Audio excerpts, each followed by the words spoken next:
টেবিলের ক্ষেত্রে আমাদের মেন যে বিষয় আছে, টেবিলের জন্য আমরা যে ট্যাগ ইউজ করি সেই ট্যাগের নাম হচ্ছে টেবিল ট্যাগ। কি ট্যাগ? টেবিল। টেবিল ট্যাগের জন্য আমরা যে কাজটা করব, টেবিল নামে একটা ট্যাগ দেব। টেবিল ট্যাগ লিখলাম।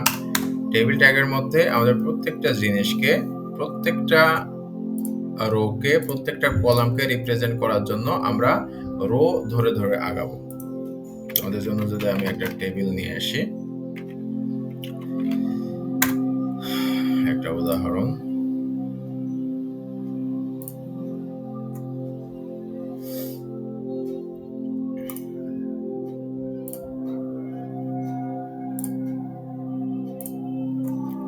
আচ্ছা ধরো এই একটা টেবিল, এই একটা টেবিল, এই টেবিলটাতে রো কয়টা আছে বলো তো?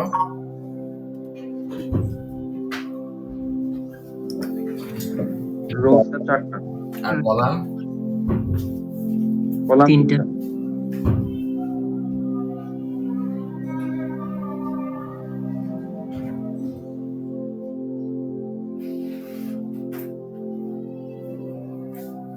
তাহলে রো 4টা আর কলাম হচ্ছে 3টা। ঠিক আছে, তাহলে আমরা কি হিসেবে যাব? অফকোর্স হচ্ছে রো হিসেবে। তাহলে আমাদের যেহেতু 4টা রো আছে, আমাদের কাজ 4টা রো তৈরি করা। তাহলে রো তৈরি করার জন্য আমরা টিআর, টেবিল রো নামে একটা ট্যাগ আছে। কয়টা আছে আমাদের রো? 4টা। তাই আমরা 4টা রো নিয়ে নিলাম। এবার প্রত্যেক রো এর মধ্যে যতটা কলাম থাকবে, সেই কলামগুলোকে আমরা আসলে কোন ট্যাগের মাধ্যমে লিখি? কলামগুলোকে লিখবো হচ্ছে আমরা টিডি ট্যাগের মাধ্যমে। তাহলে প্রত্যেকটাকে আমরা দিয়ে টিডি, কলাম যেহেতু আছে আমাদের কয়টা? 3টা দিলাম। এই পর্যন্ত বুঝতে পারলা? দেখো আমি শর্টকাটে সাজায় নিচ্ছি, তোমরা তো পরীক্ষার খাতায় এভাবে করতে পারবে না, কিন্তু জিনিসটা হচ্ছে এটা, এই একটা রো, এই একটা রো, এইভাবে আমাদের 4টা রো ছিল, তাই 4টা রো আমি বানায় নিলাম। প্রত্যেক রোতে আবার 3টা করে কলাম ছিল, এই জন্য হচ্ছে 3টা করে কলাম বানায় নিলাম। এবার দেখো কলামের মধ্যে আবার পার্থক্য আছে। কিরকম? এই যে হ্যারি ডেভ, এটা হচ্ছে আবার নর্মাল টেক্সট, কিন্তু উপরের নেমটা আছে আবার বোল্ড টেক্সট। তো এখানে যদি বোল্ড টেক্সট থাকে, নর্মালি বোল্ড টেক্সটটা উপরেই থাকে, দ্যাট মিন্স সবার উপরে যে টেবিল হেডিংটা থাকে সেটাই হচ্ছে তোমার বোল্ড টেক্সটের থাকে। তো ওই হেডিংটাকে আমরা দেওয়ার জন্য টিডি এর পরিবর্তে তখন কি ইউজ করি আমরা? TH, table heading. তাহলে এই জন্য আমরা প্রথমটা কি বানায় নিলাম? টেবিল হেডিং বানায় নিলাম। প্রথমে ছিল নেম, তারপর ছিল এজ, আর তারপর কি ছিল? তারপর ছিল হচ্ছে কান্ট্রি।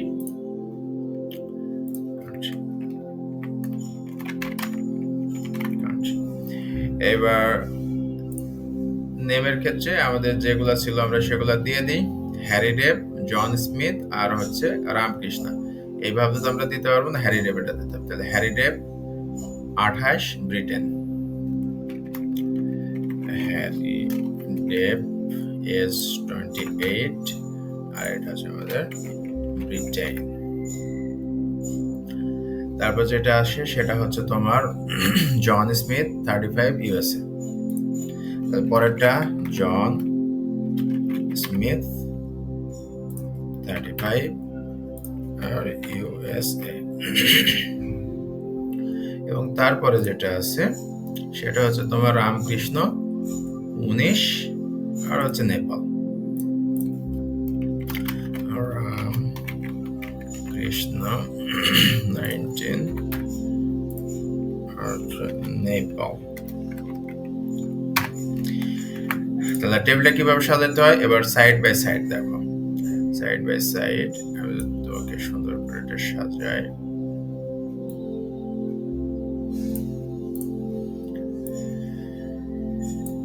আমাদের টোটাল 4টা রো ছিল, 4টা রো এর জন্য দেখো আমাদের 4টা, এই একটা রো, এই একটা রো, এইভাবে 4টা রো করছি।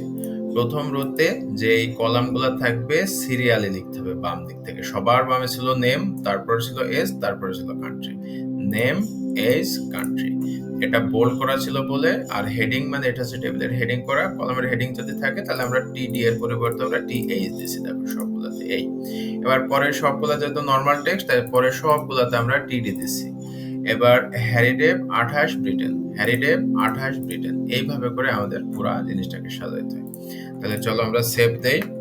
সেভ দেওয়ার পরে আর আরেকটা বিষয় দেখো যে এইখানে তোমার বর্ডারটা কি রকম আছে। বর্ডারটা প্রত্যেকটা সেলের জন্য আলাদা বর্ডার আছে, আর বাইরের টেবিলটার জন্য বর্ডার আছে। প্রত্যেকটা বর্ডার পৃথক করা আছে। দ্যাট মিন্স বর্ডারের মাঝখানে ফাঁকা জায়গা আছে।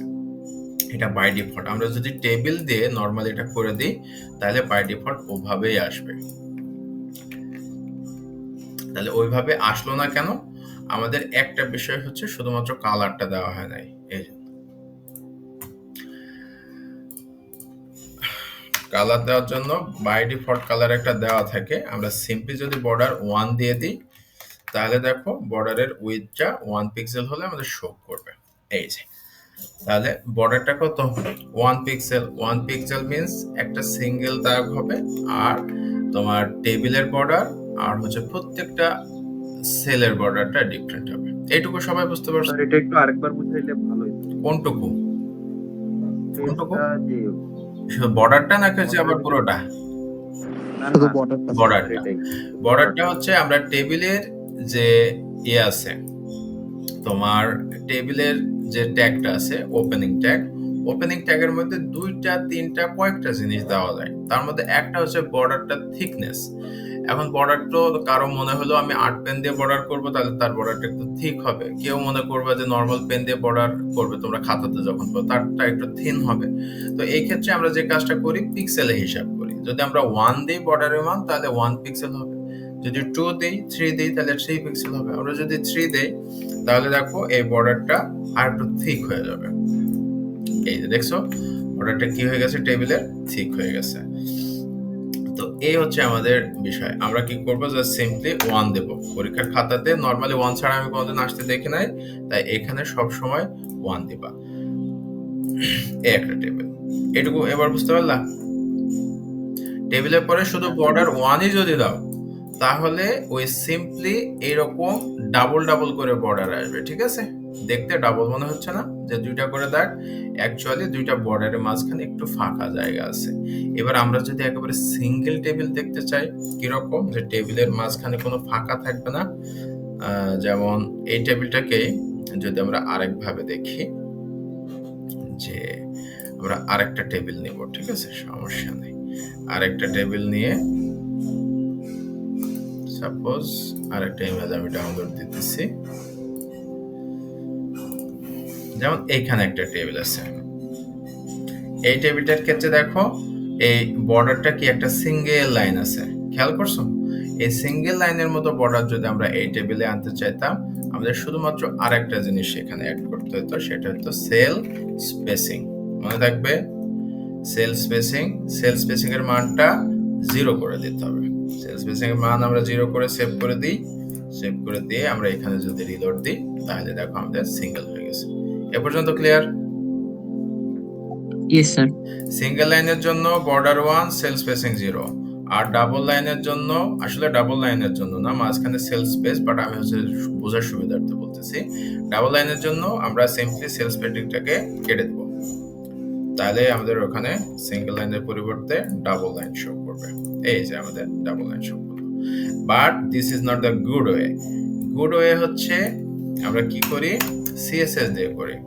সিএসএস দিয়ে করব এখানে স্টাইল নামে যে ট্যাগ আছে সেটা দিয়ে। স্টাইল ট্যাগের মধ্যে আমরা এখানে লিখবো হচ্ছে টেবিল, তারপর টেবিল হেড, আর হচ্ছে টেবিল ডেটা।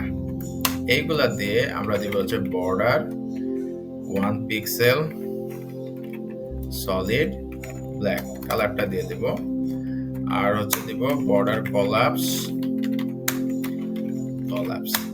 এই জিনিসটা যদি দেই তাহলে দেখো এর একটা ভালো ফায়দা আছে। এই বর্ডারটাকে দেখতে কিন্তু ভাল লাগছে না। দেখো এর একটা ইফেক্ট আছে বাই ডিফল্ট। এই দিকটা হচ্ছে কালো, এই দিকটা একটু গ্রে এই টাইপের, কিন্তু আমরা ওইভাবে দিলে দেখো সুন্দর মতো এইটা দেখতে ভাল লাগছে না বেশি। জি স্যার।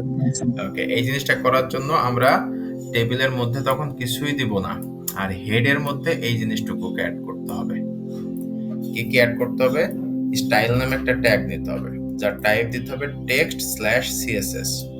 দেন আমাদের টেবিল THTD, কারণ এখানে টেবিল আছে, TH আছে, TD আছে, এইগুলা কমা দিয়ে লিখে দুইটা জিনিস, একটা হচ্ছে বর্ডার, প্রথমে বর্ডারের থিকনেস, তারপরে হচ্ছে বর্ডার কিরকম টাইপের, আর এটাকে বলা হবে তোমার কি কালারের। ব্ল্যাকের পরিবর্তে যদি আমরা গ্রে কালার দিতে চাইতাম, তাহলে এখানে আমরা গ্রে কালার দিলে তোমার বর্ডার কি কালারের হয়ে যেত, এই যে আমাদের গ্রে কালারের বর্ডার হয়ে গেছে।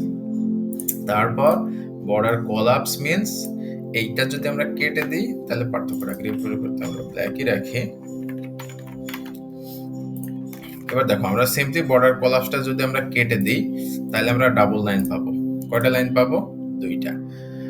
আর এইখানে যদি বর্ডার কোলাপস লাইনটা দিয়ে দিই, বর্ডার কোলাপস দিয়ে তার ভ্যালু দিতে হবে কোলাপস, তাহলে সিঙ্গেল লাইন হয়ে যাবে। এইটুকু বুঝছো কিনা সবাই?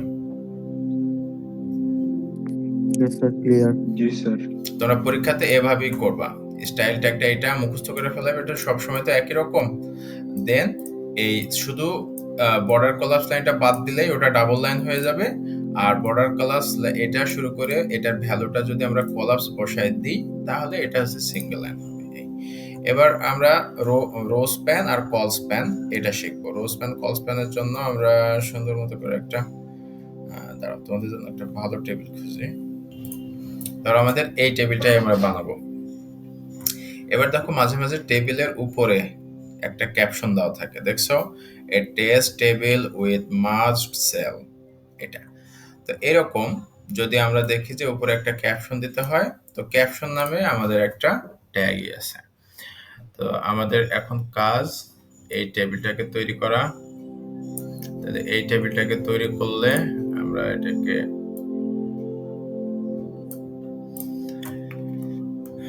তাহলে আমাদের টার্গেট এই টেবিল। তাহলে আমরা পুরোটা কেটে দিই, কেটে দিয়ে আমরা টেবিল নামে একটা ট্যাগ নিব। প্রথমেই টেবিল ট্যাগ নেওয়ার আগে আমরা যে কাজটা করব, উপরের লেখাটার জন্য ক্যাপশন নামে একটা ট্যাগ আছে, ক্যাপশন। ক্যাপশন ট্যাগের মধ্যে লিখবো যা লেখা আছে তাই, a test table with must sales,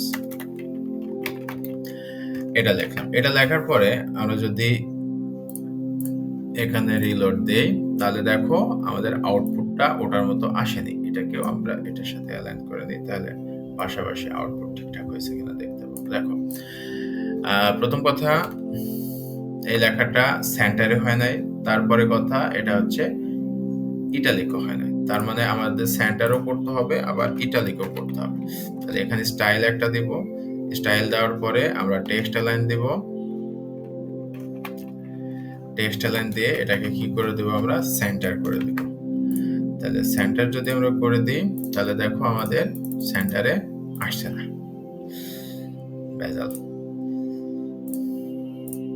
সেন্টারে না আসলে আমরা এটা আরেকটা ওয়ে আছে, আমরা সিম্পলি অ্যালাইন দিব। অ্যালাইন দিয়ে কি দেব আমরা, সেন্টার। এটাতে একটু ঝামেলা করে, তাও কি আসতেছে না। যদি না আসে আর ক্যাপশন তোমরা যদি ইউজ না করতে চাও, সিম্পলি একটা প্যারাগ্রাফ ইউজ করে দিবা। তাহলে আমরা একটু চিটিং করি, এখানে টেক্সট অ্যালাইন সেন্টার সবই আছে, ক্যাপশনের পরিবর্তে প্যারাগ্রাফ ইউজ করলাম। প্যারাগ্রাফ ইউজ করার পরে এখানে ইয়ে করলাম। এবার দেখো মাঝখানে চলে আসছে, আমাদের একটা কাজ ডান। তারপরে এটাকে ইটালিক করতে হবে, এটা তো খুবই ইজি। এটাকে আমরা আই ট্যাগের মধ্যে দিয়ে দিব। এই যে আই নামে একটা ট্যাগ দিয়ে আই ট্যাগের মধ্যে দিয়ে দিলাম। এই যে আই শুরু আই শেষ, আয়ের মাঝখানে দিলাম, ইটালিক হয়ে যাবে। সেভ দিলাম, সেভ দেওয়ার পরে আমাদের একটা কাজ হলো, ক্যাপশনটা দেওয়া হয়েছে। এবার এখানে ভার্সনের একটা ফ্যাক্টর আছে, ক্যাপশন দিলে আমরা বাই ডিফল্ট মাঝখানে পাওয়ার কথা, কিন্তু এটা মাঝে মাঝে ঝামেলা করে। তাই তোমরা ক্যাপশন ইচ্ছা করলে ইউজ করতে পারো, আর ইচ্ছা করলে সরাসরি প্যারাগ্রাফ ইউজ করতে পারো, সবগুলাই চলবে। এবার আসো নিচের টেবিলটা। এই টেবিলটাতে রো আর কলাম কয়টা আছে?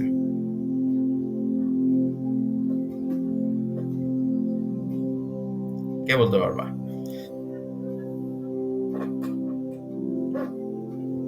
স্যার 4টা রো আছে। 1 2 3 4 নাকি? না, এদিক তো কলাম। 1 2 3 4, তাহলে এখানে রো কয়টা আছে? 4টা। কলাম কয়টা আছে? স্যার 4টা। কলামও 4টা। এবার রো 4টা, কলাম 4টা, তো আমাদের জন্য খুবই সুবিধা। আমরা কি করব? 4টা রো নিব, তাহলে টেবিলের মাঝখানে আমরা tr 3 4, ওকে, 4টা রো নিলাম। 4টা রো নেওয়ার পরে 4টা রো এর মধ্যে আমাদের প্রথম রো, আমরা একটা একটা করে কাজ করি। প্রথম রোতে দেখো যে একেবারে প্রথম যে সেল আছে, এই সেলটা সবগুলাই তোমার হচ্ছে করা, বোল্ড করা আছে। তো বোল্ড করা থাকলে আমরা নরমালি সেগুলোকে টিএইচ নিব। টিএইচ নিলাম। টিএইচ নেওয়ার পরে প্রথম সেলে কি কিছু লেখা আছে এখানে? নাই। যদি লেখা না থাকে আমরা সিম্পলি একটা বিআর দিয়ে দেব মাঝখানে, প্রথম কথা। তাহলে আমরা বিআর দিলাম, তার মানে আমরা এখানে কিছু লেখা নাই, আমরা সিম্পলি একটা বিআর দিছি। মাঝে মাঝে বিআর দুইটা দেওয়া লাগবে, আমরা সিচুয়েশন দেখে বুঝবো কখন কি দিতে হয়। দেন আরেকটা বিষয় আছে এখানে। আগে তো আমরা টেবিলটা খুব সহজ সরল করছিলাম, প্রত্যেকটা রো প্রত্যেকটা কলাম সেপারেট ছিল, বাট আমাদের এই যে স্পেসিফিক এই যে ফাঁকা জায়গাটা, সেটা কিন্তু উপরে নিচে 2টা রো বরাবর আছে। খেয়াল করছো? এভারেজ বরাবরও আছে, আবার এই হাইট বরাবর সেকেন্ড রো বরাবর আছে। তো এইরকম যদি 2টা বা একাধিক রো একসাথে হয়ে যায়, তখন আমরা সেটাকে রো স্প্যান নামে একটা অ্যাট্রিবিউট ইউজ করব, রো স্প্যান। তো রো স্প্যান, এবং এটার ভ্যালু দিব যতটা রো একসাথে হবে এর ভ্যালু হবে তত। কল আছে এখনো? আচ্ছা, এটা তাহলে রো স্প্যানের ভ্যালু কত হবে? 2।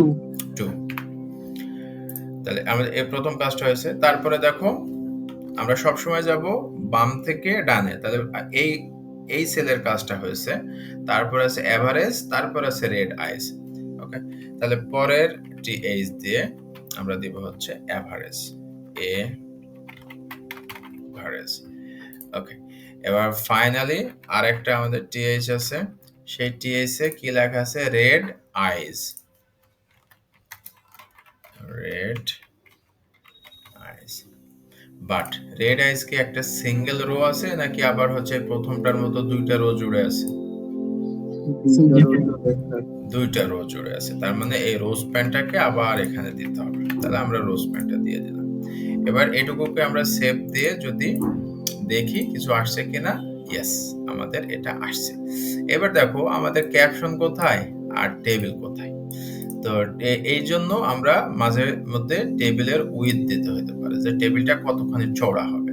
তো আমরা এই ক্ষেত্রে টেবিলের পরে একটা স্পেস দিয়ে আমরা উইথ লিখে দিয়ে দিলাম সাপোজ 60%। 60% মিন্স আমাদের স্ক্রিন যতখানি থাকবে তার 60% জুড়ে তোমার হচ্ছে থাকবে। এই যে 60% হয়ে গেল, কিন্তু আমরা যদি 100% দিই তাহলে পুরো স্ক্রিন জুড়ে থাকবে 100%। এবার এই যে এই সেলটা একটু ছোট আছে না, নিচের গুলা দিলে ওই সেলগুলো আস্তে আস্তে ঠিক হয়ে যাবে, ওটা নিয়ে প্যারা নাই। এবার আসো, এবার সেকেন্ড যে ইয়েটা ছিল আমাদের রো, সেকেন্ড রো এর মধ্যে ফার্স্টে কি ছিল? ফার্স্টেটা তো অলরেডি নেওয়া হয়ে গেছে। বলো। স্যার এভারেজের মধ্যে কল স্প্যান হবে না একটা? এভারেজের মধ্যে কল স্প্যান হবে, ইয়েস, এটা তো আমাদের মিস গেছে। এভারেজের মধ্যে কেন কল স্প্যান হবে? তার কারণ হচ্ছে এই যে হাইট আর উইথ বরাবর যে 2টা কলাম আছে, ওই কলামটা তো আমাদের একসাথে হয়ে গেছে। যদি 2টা কলাম একসাথে হয় তাহলে দিব হচ্ছে কল স্প্যান, আর 2টা রো একসাথে যদি হয় তাহলে আমরা কি দিব? Rho span. ঠিক আছে, এবার তারপরটা চলো। তারপরটা যে দেখো প্রথম সেলটা already taken by hmm? Taken by this one. কারণ এখানে যে ফাঁকা জায়গাটা ছিল, সেই ফাঁকা জায়গাটা যখন রো স্প্যান আমরা 2 দেওয়া, তখন অলরেডি সেটা নেওয়া হয়ে গেছে, তাই এখানে প্রথমটা দেওয়ার দরকার নেই। তাহলে সেকেন্ডে কে আছে? সেকেন্ডে আছে হাইট। তাহলে সেকেন্ডে হাইট আছে, আমরা এখানে লিখে দিলাম হাইট। আর তারপরেরটা আছে তোমার ওয়েট, WEIGHT, ওয়েট। আমরা হাইট পাইলাম, ওয়েট পাইলাম, এবং তারপরেরটা দেখো রো স্প্যান, তারপরেরটাও কি অলরেডি টেকেন। তাহলে এই পরের রোতে অলরেডি যেহেতু আগে থেকে দুইটা নেওয়া হয়ে গেছে, মাঝখানে দুইটা সিরিয়ালে দিলে হবে। আমরা সিরিয়ালি বলতে বোঝাচ্ছি বাম থেকে ডানে। এবার তারপরের রোতে চলো, তারপরের রোতে যে আমাদের প্রথমটা যেহেতু ইয়ে করা আছে, তোমার মেলটা বোল্ড করা আছে, তাই এই মেলসটাকে আমরা TH এর মধ্যে দিলাম। তারপরে তিনটা আমাদের সিম্পলি TD এর মধ্যে দিলেই হবে, সবগুলা নরমাল টেক্সট আছে। তাহলে প্রথমটাতে আছে মেলস এর পরে 1.9, তারপরে আছে 0.003, আর তারপরে আছে 40%। ঠিক তেমনি ভাবে পরেরটাও সেম, একটু পার্থক্য, তাই আমরা কপি করলাম। মেলের পরিবর্তে কি দেওয়া আছে?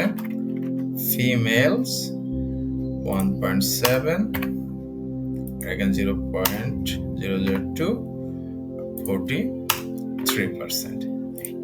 এই হচ্ছে আমাদের টোটাল টেবিল। তাহলে এটাকে আমরা সেভ দিই, সেভ দেওয়ার পরে এখানে যে রিলোড দেই, রিলোড দেওয়ার পরে দেখো অলরেডি আমাদের কাছাকাছি চলে আসছে আউটপুট। কাছাকাছি বললাম কেন? এখানে স্পেসিফিকলি কি করছে, রেড এর পরে আইসটা নিচে দিছে। তো আমরা আইসটাকে যদি নিচে দিতে চাই কি করব? সিম্পলি আমরা রেড আর আই এর মাঝখানে একটা বিআর দিয়ে দেব, বিআর আইস।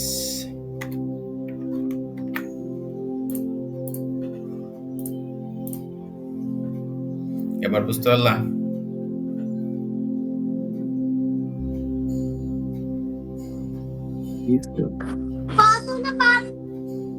তাহলে এই রিলেটেড কারো কোনো কোশ্চেন আছে কিনা?